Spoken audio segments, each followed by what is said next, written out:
Captain did right by us once. Now it's our turn. The board will never own Groundbreaker. Not while I breathe. Push on, Mardats! Take him down!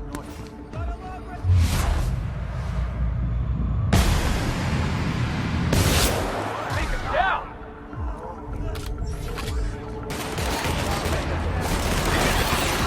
You want some of this?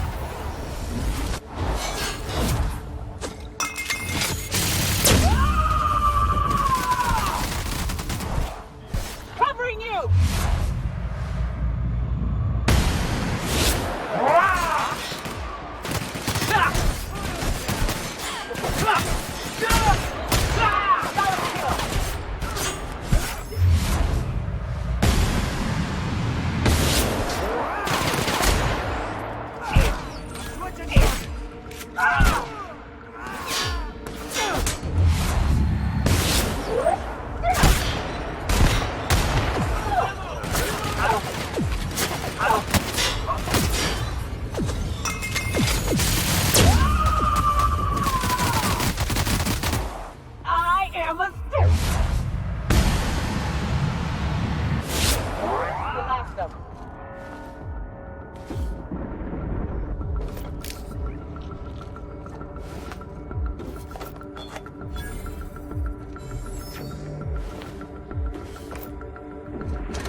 Gotta admit, I'm not too keen on walking into a prison.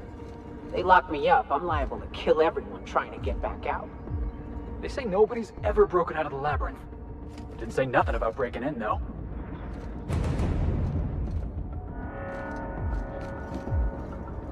I'm coming!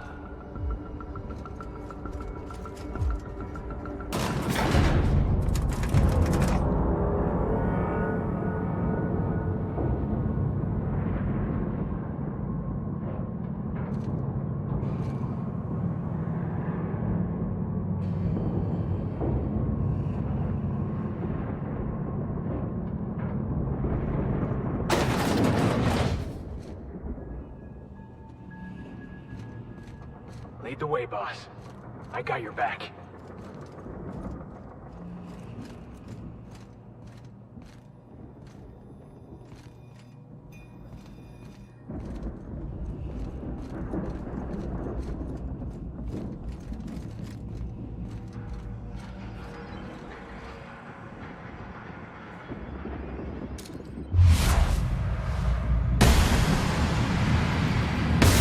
All right, let's dance!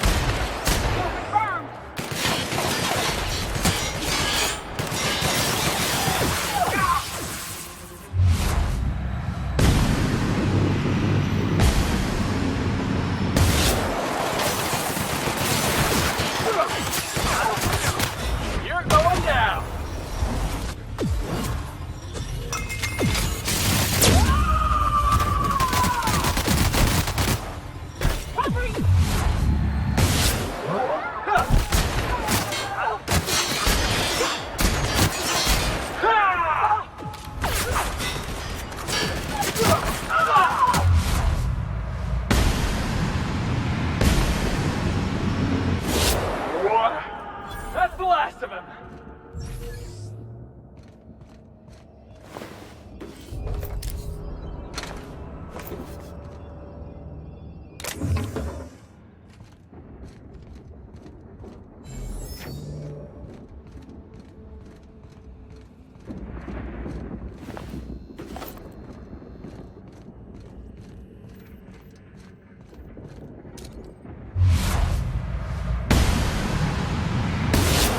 Open good brawl!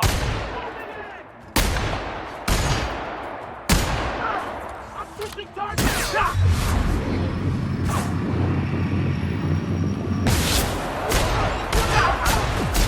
Oh, one down!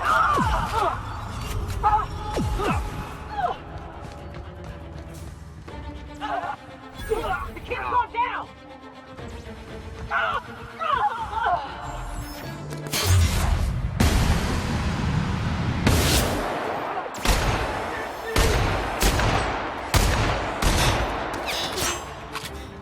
Take him down!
that sleeping be.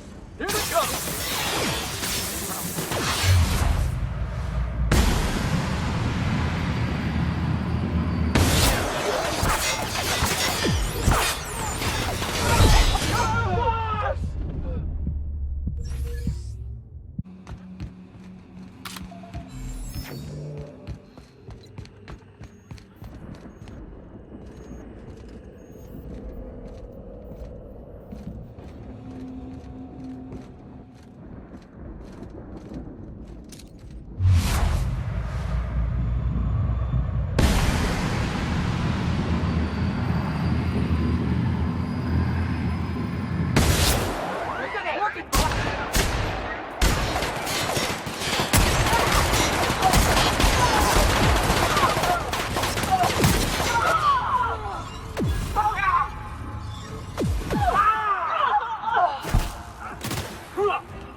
one piece?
Let's go, troops. Stellar Base counting on us.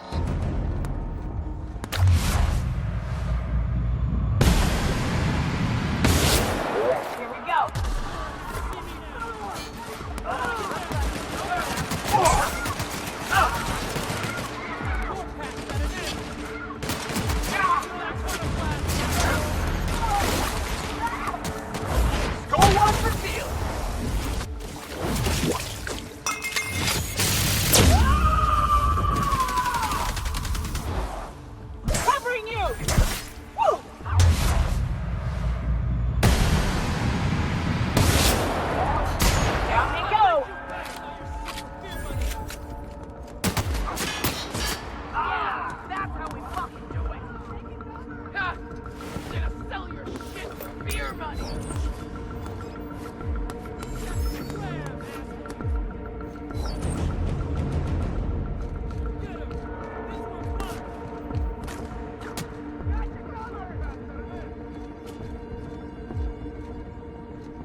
Welcome to the Iconoclast, assholes!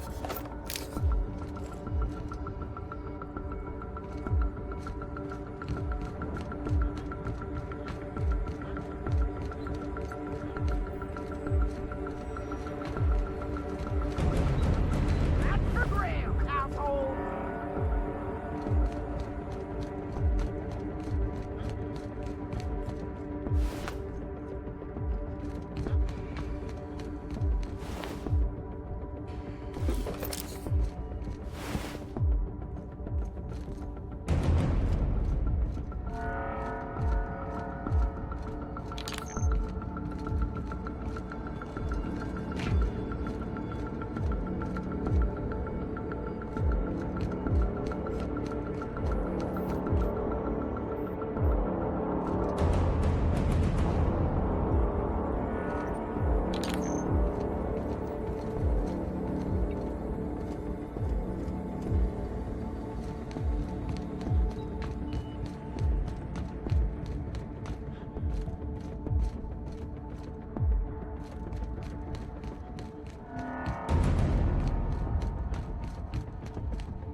like a good hustler.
Hey, Doc! Watch this!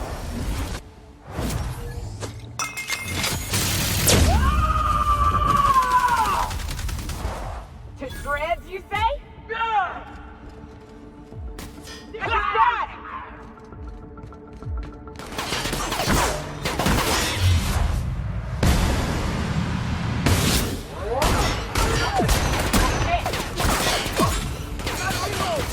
My face is on me, folks.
Well, look who it is.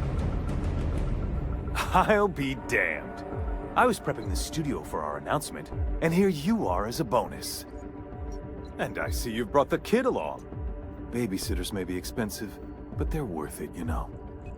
Yeah, keep talking, pal. I'll just keep thinking of a place to bury your body.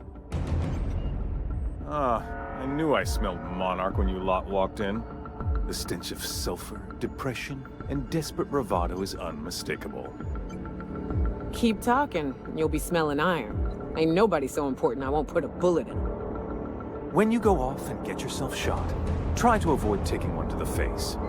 I'll want it recognizable to show to my citizens. My word! You've correctly identified the most recognizable man in the colony. Remarkable. It's a wonder what Phineas saw in you. Then again, he's an insane person. Thankfully, he's our insane person now. A proper company man.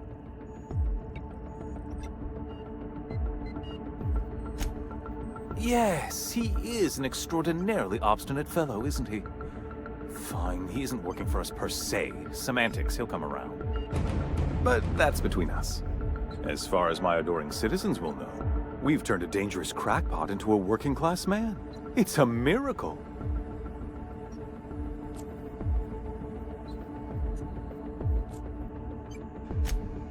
Oh yes, go on, wake them up, add more mouths to feed. That'll solve our starvation problems. I don't know what half-baked plans that simpleton in a lab coat has been leading you through, but it's done. It's over. Let me ask you something, Captain.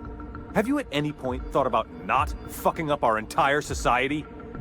Are you kidding me? We're out here trying to clean up your mess. I'm making actual progress towards stabilization and recovery. You're just getting in the way.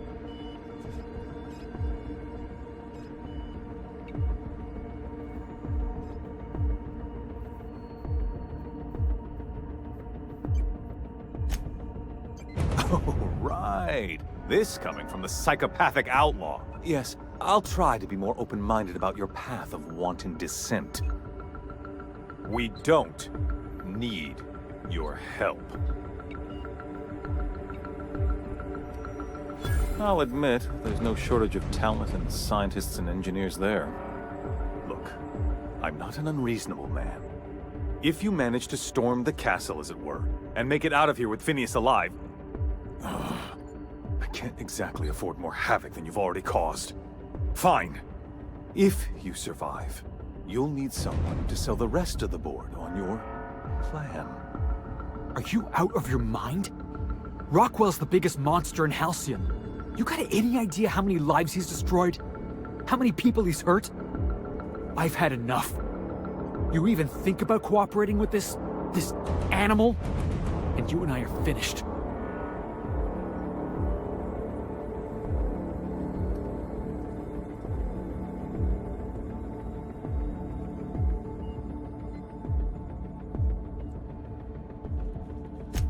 Uh-huh. Stick it where the stars don't shine. We're done. You know, you're a stronger captain than I gave you credit for. Maybe you really can make the tough decisions.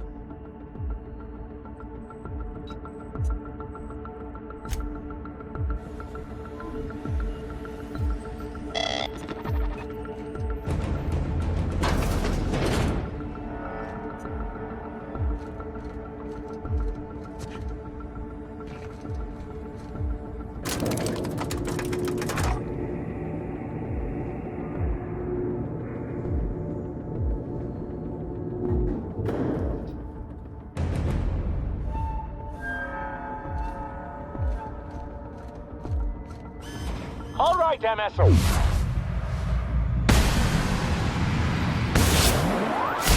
I'm not one for rousing speeches, but the captain needs our help. So, get in there and...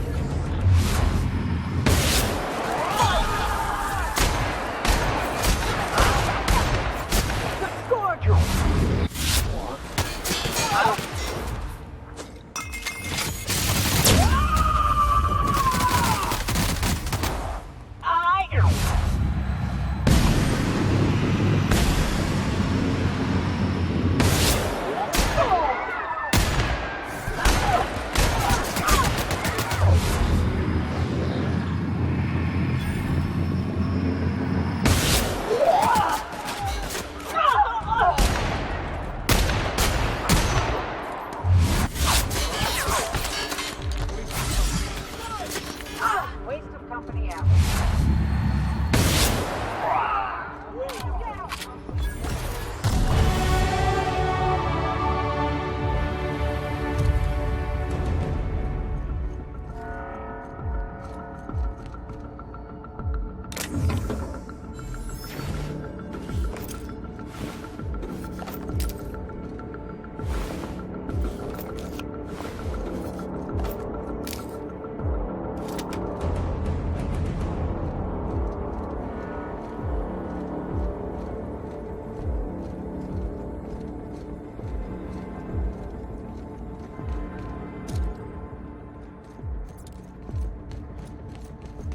I just earned a fine bonus.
calm before the storm and all that.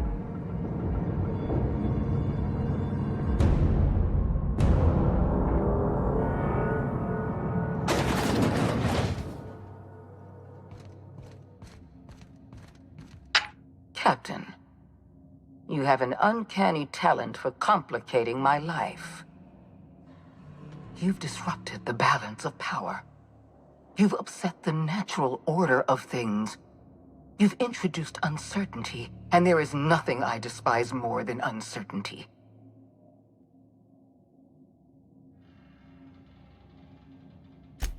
I'm afraid I can't do that. For all your talents, you are the enemy of Halcyon, and therefore you are my enemy.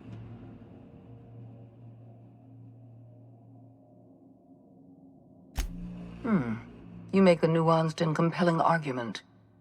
Here's my rebuttal. No. Dr. Wells is being held in my custody.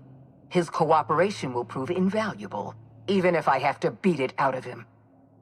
All that's left to do is put down this riot, arrest you, and then get on with the bloody business of saving this colony.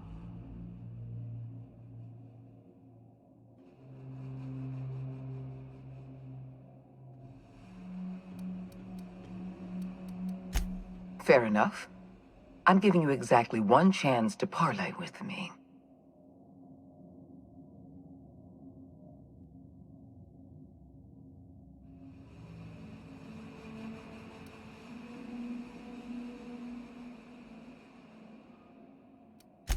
This prison is equipped with an automechanical warden.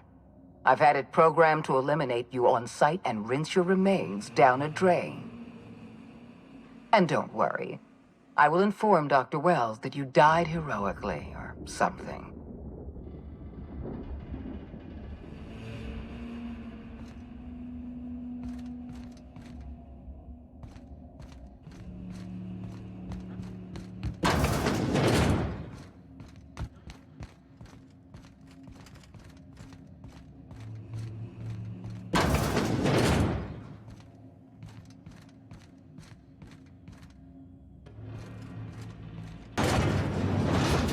Unexpected.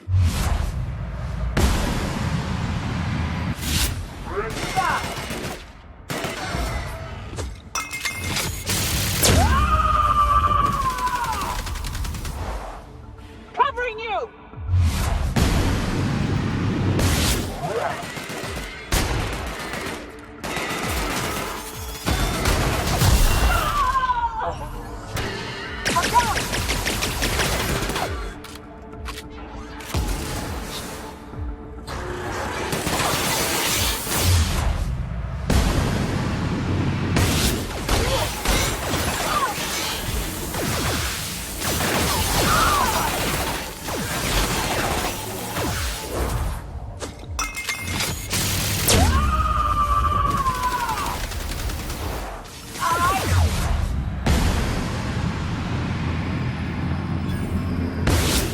Get past that armor!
can't. Heading back.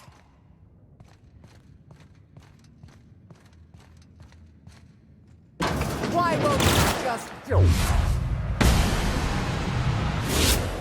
The last of them.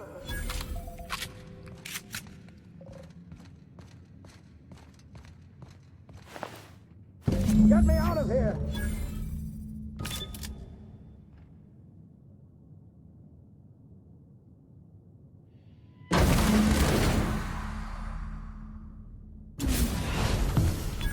You don't know how glad I am to see you.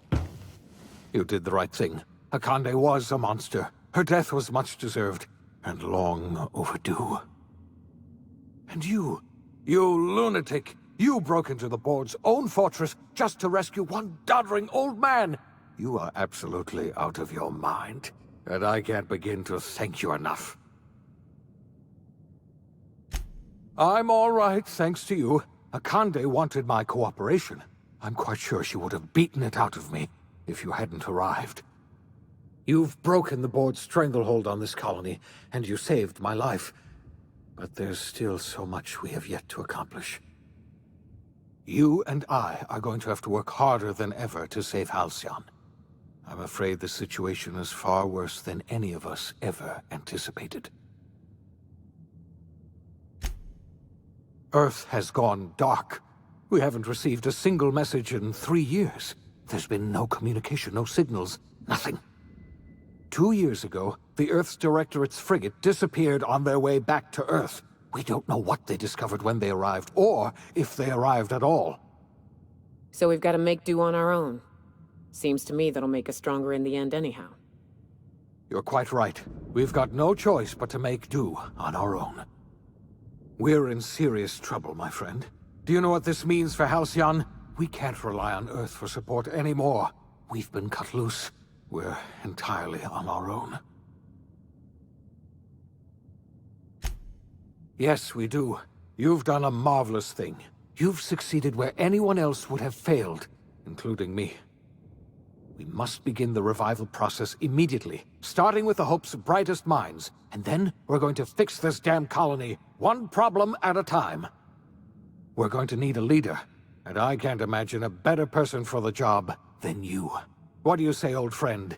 Will you help us?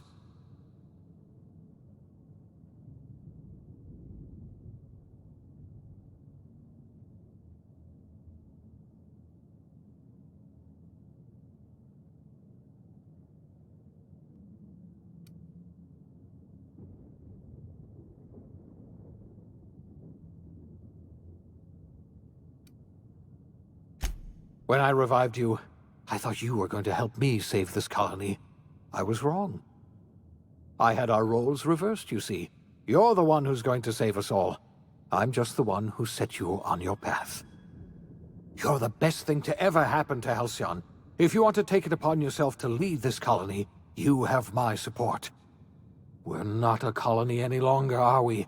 Our last connection to Earth has been severed, and so we have been set free. Our future is uncertain, and no one knows what tomorrow holds. Exciting, isn't it?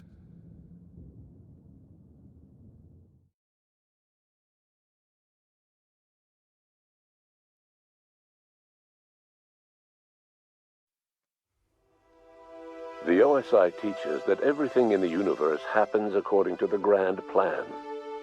But the stranger that arrived in Halcyon was an unplanned variable. From the moment he landed in Emerald Vale, his actions altered the course of history. The events on Tartarus brought about the end of the board's authority. But the board's mistakes would haunt the colony for decades to come. The damage they left behind would require the work of a generation to repair. Dr. Phineas Wells began reviving a handful of the Hope's colonists. Engineers, scientists, technicians, and intellectuals. They were among the brightest minds the Earth had ever sent out into the stars. The Hope scientists and engineers woke up in a colony descending headlong into total collapse. With no way to return to Earth, they had no choice but to band together and devote themselves to the cause of saving Halcyon. The people of Halcyon were nothing if not hardy. In the absence of the board's authority, many of the colony's settlements banded together with a single purpose in mind: survival. Life was especially hard in the years to come. Some towns dissolved by attrition and starvation, but most of them found a way to carry on. In the years to come, Halcyon was forced to reckon with its newfound freedom. The board was gone, and for better or worse, the colony was responsible for its own destiny. Between MSI's worker-centric policies and the iconoclast's manpower, Sanjar and Zora were able to rally many of the Terra 2 townships to their cause. MSI's workforce swelled, and the iconoclasts enjoyed a significant surge in their ranks. The board was too distracted by infighting and internal politics to stop MSI from becoming a powerful corporation and a refuge for townships that might have fallen through the cracks. Consumed by paranoia, Lilia Hagen took Sublight Salvage in a controversial direction, openly accusing board officials of an extraterrestrial conspiracy. One day, an accident at the Groundbreaker's docking bay silenced her forever. Time would tell if her replacement could keep the Sublight family together. Adelaide McDevitt replaced Reed Thompson as the leader of Edgewater. She and her followers transformed Edgewater in their image. Anyone loyal to Reed was pressured into leaving town, and those who stayed behind adapted to her way of life. Adelaide transformed the old cannery into a new garden. The nearby Edgewater Cemetery provided a convenient source of fertilizer. Under the leadership of Junlei Tennyson, the Groundbreaker held firm against corporate influence. The ship's mechanical stability gave Junlei the time to educate a promising generation of engineers schooled in her family's traditions. The future of the Groundbreaker looks promising. The rediscovery of the Hope and the abandonment of the lifetime employment program forced Byzantium to come to terms with some uncomfortable realities about the state of Halcyon. While Byzantines were reluctant to surrender the luxuries they'd grown accustomed to, the board's diminished authority gave them little choice in the matter. Nearly everyone had to learn to make do with less. Some even had to get jobs. It was a dark time indeed. There are no official records of Felix Millstone leaving the labyrinth.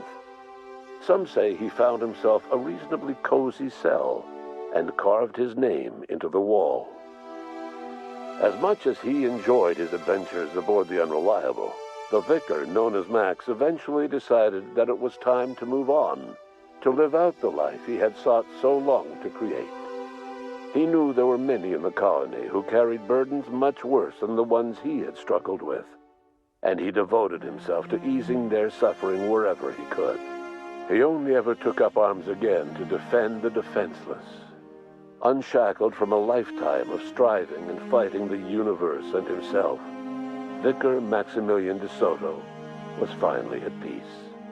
Once the matter with the Hope colonists was resolved, Junlei bashfully asked Parvati if she'd like to join her permanently on the Groundbreaker, and Parvati enthusiastically, if somewhat awkwardly, agreed. The stories of her adventures spread across the colony, and Parvati soon found herself the center of attention.